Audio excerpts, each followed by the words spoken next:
चुन्नू, मुन्नू, पप्पू और तारा पिकनिक पर आए हैं। वो अपने साथ खाने की एक बास्केट भी लाए हैं। अरे ये क्या? इस बास्केट में तो खाने की चीजें बहुत कम हैं। सिर्फ 1 सैंडविच, 1 सेब, 1 समोसा, 1 चॉकलेट। अब क्या होगा?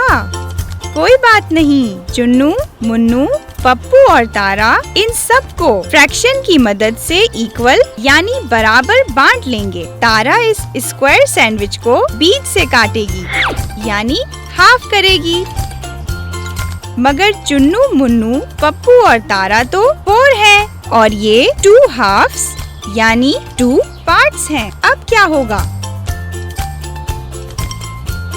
इन 2 हाफ्स को तारा अलग अलग बीच में से इक्वल काटेगी। अब ये क्वार्टर हो गया। ये 4 इक्वल क्वार्टर्स यानी 4 इक्वल पार्ट्स हैं।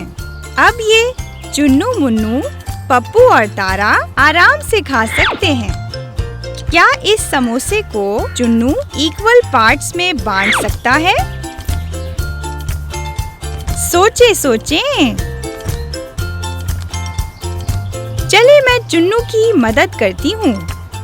ये समोसा ट्रायंगल जैसा है, तो चुन्नू इसको सिर्फ ऊपर से नीचे ही काट सकता है यानी 2 हाफ्स में। अगर वो दाएं से बाएं काटेगा तो वो अनइक्वल होगा यानी ऊपर वाला पार्ट नीचे वाले पार्ट से छोटा होगा और हमें तो समोसा इक्वल पार्ट्स में चाहिए। पप्पू चॉकलेट को इक्वल पार्ट्स में कैसे करेगा?